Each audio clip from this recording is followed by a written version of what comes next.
आज हम लोग एक तजदीद अहद वफा करते हैं कि हम लोग गाजी नामूस रिसालत, गाजी ख़त्म नबूवत, मरकज़ी अमीर तहरीक तहफ़्फ़ुज़ इस्लाम इंटरनेशनल के उस कारनामे को जिसमें उन्होंने अपनी जान की परवाह न करते हुए ख़त्म नबूवत और नामूसे रिसालत का पहरा दिया, इंशाअल्लाह हम किबला कायदे मोहतरम गाजी नामूसे रिसालत, गाजी ख़त्म नबूवत, मरकज़ी अमीर तहरीक तहफ़्फ़ुज़ इस्लाम इंटरनेशनल की क़यादत में, उनकी रहनुमाई में, उनकी अमीरी में मैं और आप ये अहद करते हैं कि ख़त्म नबूवत और नामूसे रिसालत के किसी फोरम पर भी हम किसी महाज पर भी पीछे नहीं हटेंगे। मैं इस कॉन्फ्रेंस में पाकिस्तान भर से हमारी तहरीक के मरकजी ज़िम्मेदारान बिलखुसूस जनाब किबला नज़ीर अहमद नूरी साहब, मरकजी रहनुमा तहरीक तहफ़्फ़ुज़ इस्लाम इंटरनेशनल जो जंग से तशरीफ लाए,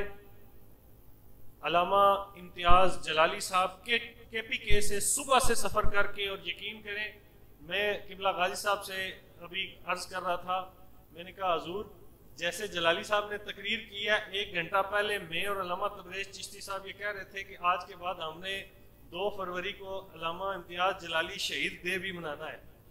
इनकी तबीयत का ये आलम था, मैं ये बात नहीं करता, ये ख़त्म नबूवत और नामूसे रिसालत के इस स्टेज की बरकत है। और जब हम इसी स्टेज के ऊपर छत पे हम नमाज पढ़ रहे थे मगरिब की, मुझे याद है इम्तियाज़ जलाली साहब की कैफियत कुछ अच्छी नहीं थी, तो इन्होंने कहा मैं इस मुक़द्दस मकाम पे या अल्लाह तेरी बारगाह में दुआ करता हूँ इस कॉन्फ्रेंस के लिए मेरी तबीयत ठीक कर दे, मुझे बोलने का जज्बा अता फरमा। और फिर जिस तरह ये यहाँ पे बोले, मैं खुद यकीन करें कि मुझे बड़ी हैरत हो रही थी और मुझे खुशी इस बात की थी, और मेरा ईमान और पुख्ता हो गया कि ये वो मकाम है, ये वो जगह है जो खालिस्तन नीयत के साथ ख़त्म नबूवत और नामूसे रिसालत की खालिस सोच के साथ बनाएगी, और यहाँ से दिलों की मुरादें भी पूरी होती हैं, लोगों को नामूसे रिसालत के रास्ते भी दिखाए जाते हैं। आज के दिन 2 फरवरी का दिन मेरे और आपके कायदे मोहतरम की रिहाई का दिन, और इस दिन हमने तजदीद अहद वफा क्या करना है, मेरे और आपके कायदे नामूसे रिसालत के लिए जो कुर्बानी दी हमने उसका तजदीद अहद वफा करना है। और वो नामूसे रिसालत की जब हम बात करते हैं, नामूसे अंबिया की बात करते हैं, तो उसमें तमाम अंबिया की नामूस की बात होती है, क्योंकि मुझे और आपको बहसियत मुसलमान हुक्म है, और ये हमारे ईमान का हिस्सा है कि हम हजूर अलैहिस्सलातु वस्सलाम से पहले आने वाले अंबिया पर भी ईमान लाएं, हम उनकी इज्जत और तकरीम करें, किसी एक नबी की भी तौहीन हमें बर्दाश्त नहीं है, ये मेरे और आपके ईमान का हिस्सा है। बहरहाल आज का ये खूबसूरत सेमिनार 31 मार्च 2018 को मेरे और आपके रूहानी और तहरीकी सरपरस्त आला पीर सैयद नवीदुल हसन शाह साहब किबला यहाँ पे तशरीफ फरमा है। आपके दस्ते अक़दस से, आपके दस्ते बाबरकत से इसकी बुनियाद रखी गई थी, आपने यहाँ पे पहली ईंट लगाई अपने दस्ते मुबारक से, और इस दौरान हमने 2 साल का कोरोना का अरसा भी गुजारा है। बेहम्दे ताला आज अल्लाह के फजल करम से हम अपना पहला प्रोग्राम यहाँ पे कर रहे हैं, और अनकरीब हम यहाँ पे मदरसा जो है बच्चियों का वो शिफ्ट करेंगे, और दीगर जो हमारे प्रोजेक्ट हैं, जो तहरीक तहफ़्फ़ुज़ इस्लाम इंटरनेशनल का एक सोच है कि हमने उम्मत को किस तरह कादियानियत के मुकाबले में, किस तरह रबवा के मुकाबले में एक ख़त्म नबूवत सेंटर देना है। इंशाअल्लाह हमारी तहरीक की जो सोच है, जो मेरे और आपके कायद का विजन है, जो मेरे और आपके कायद की वो नजरिया है, उस पे अमल करते हुए इंशाअल्लाह हम अपनी बाकी जो ब्रांचेज हैं इंशाअल्लाह उनको भी यहाँ पे आहिस्ता आहिस्ता शिफ्ट करेंगे। वक्त की किल्लत के पेश नज़र में अपनी बात को मुख्तसर करते हुए और मुझसे पहले अलामा साहब बयान फरमा रहे थे 295C का बहसियत एक कानून के तालिब इल्म के। चूंकि मेरा पेशा वकालत और इस वजह से इस कानूनी मामलात में होने वाली बदमाशियों, रेशादानियों और अगयार की साजिशों पे अल्लाह ने इन बुजुर्ग हस्तियों की बरकत से तौफीक अता फरमाई कि हम इस पे नजर रखे हुए। आज मैं आपके साथ वो दर्द शेयर कर रहा हूं जिसका जिक्र 1 साल पहले इसी फोरम पर, इसी कॉन्फ्रेंस में आज ही के दिन मैंने कहा था कि 295C को अमलन हमारे मुल्क से खत्म करके रख दिया गया। और वो किस तरह? ये इतनी बड़ी साजिश है कि जिसका मुझे और आपको आम शख्स को शायद इदराक ही नहीं है कि ये कितनी बड़ी साजिश की गई है। वो साजिश किस तरह की गई? वो साजिश ये की गई, वो कला यहाँ पे तशरीफ फरमा है 31 दिसंबर और शायद 2021 से कबल भी पाकिस्तान से अमलन सजाए मौत का खात्मा कर दिया गया। जब आपने इस कानून की सजाए मौत तजवीज की और इसके अलावा कुछ नहीं, और आपने सजाए मौत को खत्म कर दिया,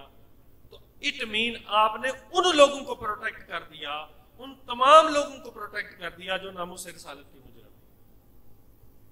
जो गुस्ताखियां करते हैं सरकार अलैहिस्सलाम की ज़ात बाबरकात में। यानी अब ये होगा, मुकदमे कायम होंगे, अदालतें सजाएं सुनाएंगी, लेकिन इंतजामिया उन सजाओं पे अमल दरामद नहीं करवाएगी क्योंकि मुल्क के अंदर अमलन सजाए मौत को खत्म कर दिया गया है। और इसका इजहार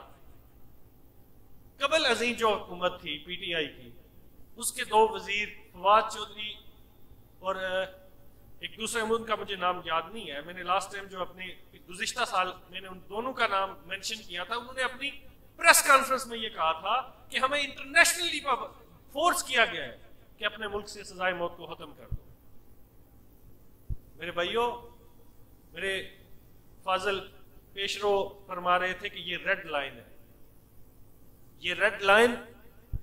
सहाबा ने अपने खून से कायम की थी। ये नामूस रिसालत और खत्म नबूवत की रेड लाइन, जिसको आज भी उस शाखान मुस्तफा अपने खून से उसको मजीद गहरा कर रहे हैं।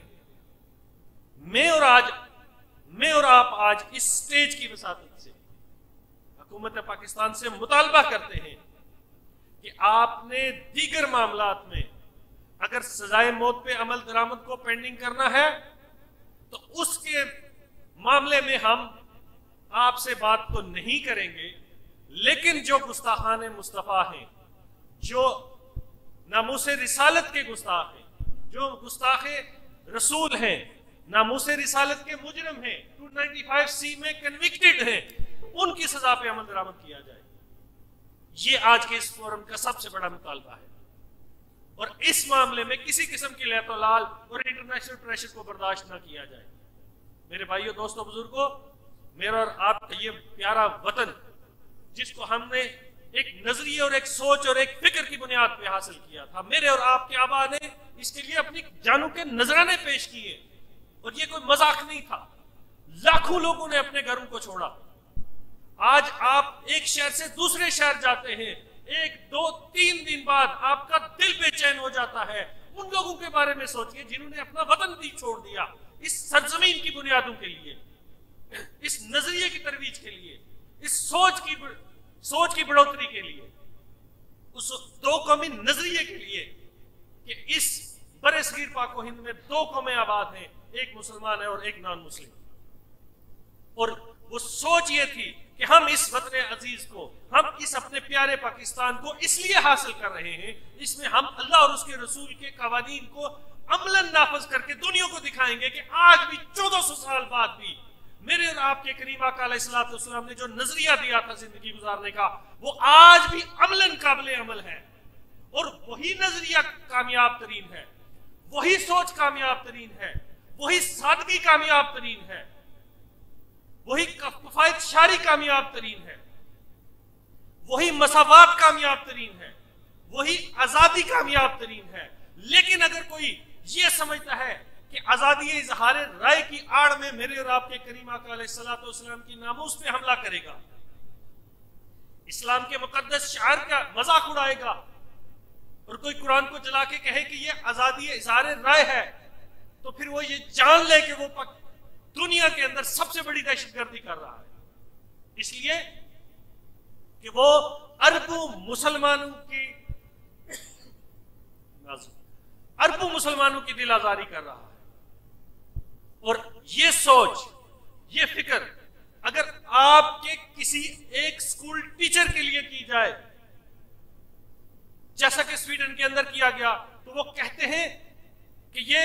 इजहार आजादी राय नहीं बल्कि गुस्ताखी होगी। तो मैं कहता हूं कि वो शख्सियत, वो हस्ती जिसकी हम समझते हैं कि मेरी और आपकी सांसों का मकसद ही यही है कि आका तेरी शान की खातिर दिल भी हाजिर, जान भी हाजिर, और या रसूलल्लाह हम जिंदा हैं तो आपके लिए, हमारी सांसें आपके लिए चल रही हैं, हम देखते आपके लिए हैं, हम सोचते आपके लिए हैं, हम पढ़ते आपके लिए हैं, हम उठते आपके लिए हैं, हम सोते आपके लिए हैं, हम जागते आपके लिए हैं। मेरी जिंदगी का मकसद तेरे दीन की सरफराजी। या रसूलल्लाह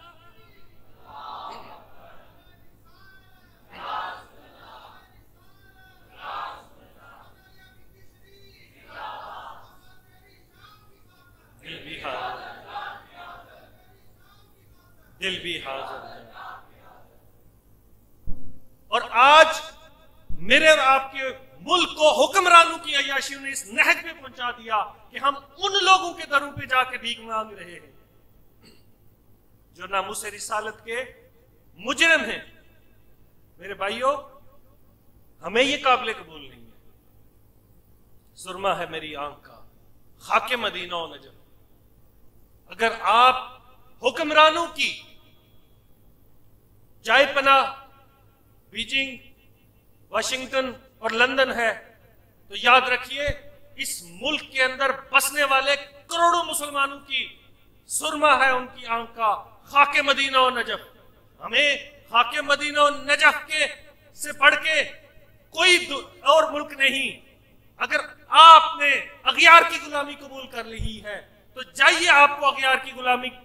मुबारक, मुझे मदीना मुबारक, मदीने वाला मुबारक, मदीने वाले का नजरिया मुबारक, मुझे मदीने वाले की शरीयत मुबारक, मुझे मदीने वाले का दिया गया दस्तूर मुबारक, मुझे उसकी इज्जत और नामूस मुबारक। और उसके लिए मैं अपनी जान, माल, इज्जत, आबरू, हत्ता के सब कुछ कुर्बान करने के लिए तैयार हूं। लेकिन याद रखिएगा, वतन अजीज के नजरिए और उस नजरिए को जिसकी बुनियाद मेरे और आपके आबा के खून से है और उसकी बुनियाद तहफ़्फ़ुज़ नामूस रिसालत है, हम उस पे आंच नहीं आने देंगे इंशाअल्लाह। तहरीक तहफ़्फ़ुज़ इस्लाम इंटरनेशनल, आखिरी बात और उसके बाद इजाजत। तहरीक तहफ़्फ़ुज़ इस्लाम इंटरनेशनल ने हमेशा कानून और आइन के हदूद के अंदर रह के बात करने की कोशिश की और अल्हम्दुलिल्लाह आपकी तहरीक तहफ़्फ़ुज़ इस्लाम इंटरनेशनल ने नामूस रिसालत के मुकदमा में रिसेंटली शहजाद मसीह केस में हमारे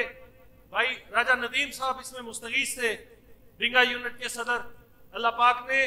इनकी खिदमत को कबूल करते हुए सरकार अलैहिस्सलाम ने इनको अपनी जियारत से भी मुशर्रफ फरमाया। अल्हम्दुलिल्लाह ये वो बरकतें हैं, जैसा मैंने पहले अर्ज किया इब्तिदान, जैसे जलाली साहब ने आके दुआ मांगी और दफतन उनकी तबीयत ठीक होगी, अपनी मुरादें लेके यहाँ पे आए, लेकिन खालिस्तन अल्लाह और उसके रसूल की रजा के लिए, खत्म नबूवत की हिफाजत के लिए, नामूस रिसालत के लिए तहरीक तहफ़्फ़ुज़ इस्लाम इंटरनेशनल के इस प्लेटफॉर्म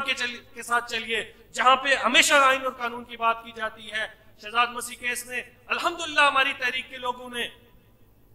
बहुत साबित कदमी के साथ ये कानूनी जंग लड़ी है और उसके बाद अल्लाह ने कामयाबी इस शक्ल में अता की कि अल्लाह ने हमें ये कामयाबी अता की कि उस शख्स को जो है इब्तिदाई अदालत से सजाए मौत का हुक्म हुआ और इंशाअल्लाह हाई कोर्ट के अंदर भी और सुप्रीम कोर्ट के अंदर भी जहां तक हुआ हम उसका कानूनी दिफा करेंगे। लेकिन बात यह है कि अमलन जो लोग नामूस रिसालत के मुजरिम हैं उनको सजाए मौत दी जाए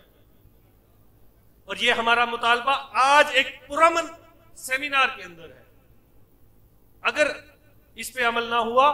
तो तहरीक इस पे अपना आइंदा का लाए अमल देगी। याद रखिए,